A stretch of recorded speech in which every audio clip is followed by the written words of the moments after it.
Welcome to Megha সেলাই ঘর। আজকে আমি তোমাদের দেখাচ্ছি কলার চুড়িদারের বুকের পটি কিভাবে বসাতে হয় বা কিভাবে তার সেলাই করা হয়। আমি দেখো তোমাদের এইভাবে গলা কেটেছি চুড়িদারের। গলা কাটার পর এখান থেকে 7 ইঞ্চি পর্যন্ত আমি ছিঁড়ে দিয়েছি। সামনের প্লাকেটটা বসানোর জন্য 7 ইঞ্চি আমি এখানটা লম্বা ছিঁড়ে দিয়েছি। ছিঁড়ে দেওয়ার পর আমি প্রথমে পটি রেডি করে রেখেছি। এই পটিটা সরু একটা পটি আছে আর একটা চওড়া পটি। সরু পটিটা আমি এর মাপ হবে 2.5 ইঞ্চি। 2.5 ইঞ্চি পটিকে এইভাবে ভাঁজ করব। ভাঁজ করে তাকে আবার দুটো ভাঁজ করব।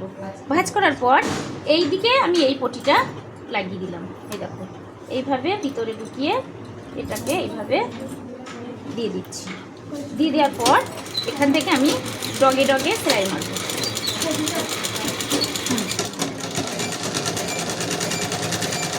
কত ইজিভাবে আমি এই পটিটা লাগাচ্ছি সেটা তোমরা দেখবে এবং নিজেরা চেষ্টা করবে। দেখো আমি মেশিন বসিয়েছি, বসিয়ে এইভাবে আমি পটিটা একটা পটি লাগালাম।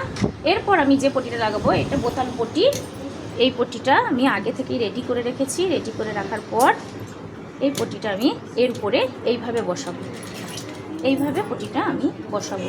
তাহলে এইটার উপর আমি এটাকে চাপিয়ে দিচ্ছি। চাপিয়ে দেওয়ার পর এক্সেস কাপড় যেটা এখানে থাকছে সেই এক্সেস কাপড়টা আমি এইভাবে কেটে দিচ্ছি। তার কারণ ওইটার উপরে রাখার পর এই কাপড়টা কেটে না দিলে উপরে জমে যাবে। এটা আমি এইভাবে কেটে দিলাম। এইটার মাপ হবে 1.5 ইঞ্চি। রেডি রাখার পর এইটার মাপ হবে 1.5 ইঞ্চি। এইটা আমি এইভাবে এইটাকে চাপা দিয়ে দিলাম। চাপা দেওয়ার পর এটা উপরে লাগিয়ে দিলাম। তারপর এই যে 1 ইঞ্চি যেটা ছেড়েছিলাম সেটা উপর দিয়ে আমি এটাকে ঢুকিয়ে দিচ্ছি। হ্যাঁ, ঢুকিয়ে দেওয়ার পর এইভাবে আমি এটাকে সেলাই দিয়ে দিলাম।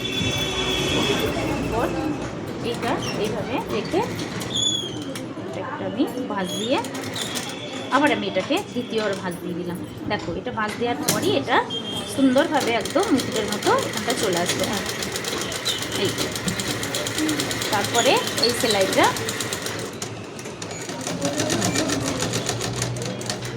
এইভাবে দিলাম।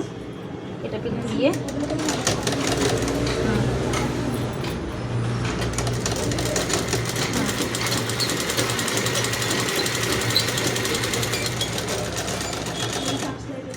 এটাকে দিলাম, আবার এদিকে ঘুরে চলে এলাম।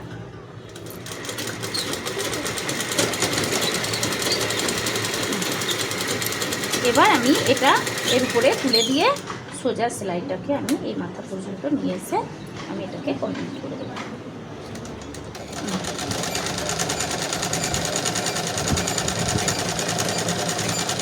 এইভাবে আমি আমার কলার চুড়িদার বা পাঞ্জাবি যে কোনো আইটেমে বুকের পটি এইভাবে আমাকে বসাতে হয়। তোমরা অবশ্যই আমার মতো চেষ্টা করবে এবং আমার চ্যানেলটা বারবার ফলো করবে। তাহলে নতুন নতুন ভিডিও পেতে আমার চ্যানেলটাকে অবশ্যই সাবস্ক্রাইব করবে। নমস্কার। এই যে